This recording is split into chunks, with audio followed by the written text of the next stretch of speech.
I see on the program I'm supposed to be talking about building sustainable organisations, the people factor. So you're the people, and I'm not sure who's the factor, me or wakatu.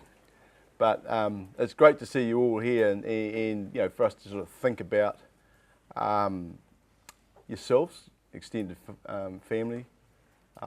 You're all linked one way or another through whakapapa. Our ancestors migrated here 200 years ago through great adversity, and that will be discussed when Ropata talks about our history. It's important that we have a context actually why we're here today, and that's going to be covered in the program. I want to particularly thank the wānanga and to our cousin Bentham. It's important we make acknowledgements. The wānanga is sponsoring our program today, the weekend, because we're looking at also, and I suppose from an academic perspective, I love developing models about the whole concept of Māori of building, or we talk about whakawhanaungatanga, but the notion of alumni, and actually how we could build one effectively within our families and our extended families.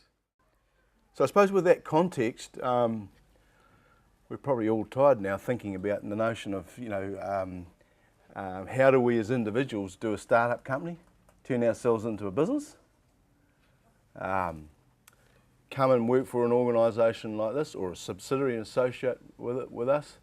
Are we going to do just our own little job in that organisation, or are we going to actually think about the bigger picture and how we as individuals and the extended family that we come from and the very extended family we come from who own entities like Wakatu Incorporation, are we going to participate in that very, very interesting and exciting journey? As I said, when I started, we didn't have the great programs that many of our associates and the scholars that have had opportunities to access. We have been in here as supporter of the Ambassadors program. We're Miriana and Bentham and Ropata and yourself have all been part of a program which is really focused on young people and upskilling and growing their capability, and really on leadership, building leaders for now and into the future.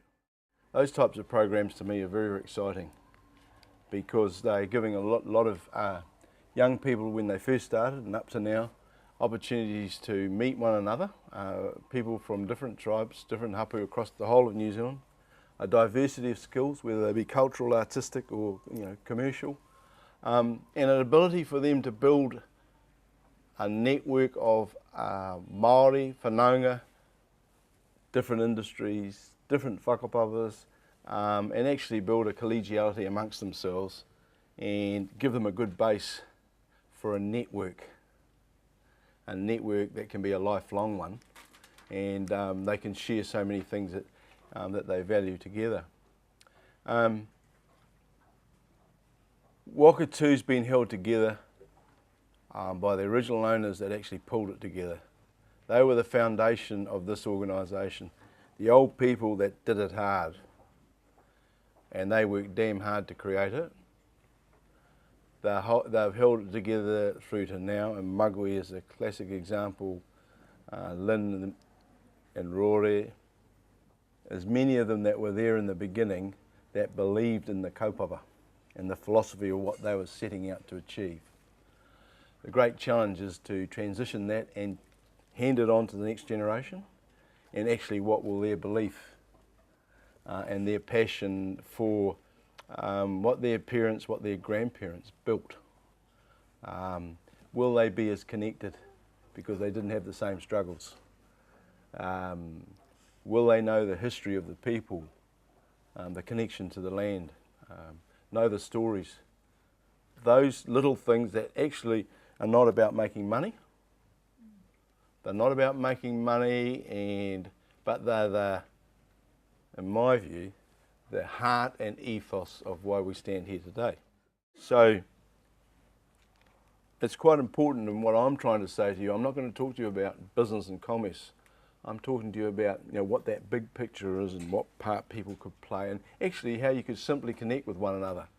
You're all whanaungas. You're all developing great knowledge and great skill. You can go about your daily life and make a lot of money, get a nice house, be quite isolated from one another, have your network of friends. Kei te pai, that's what we do.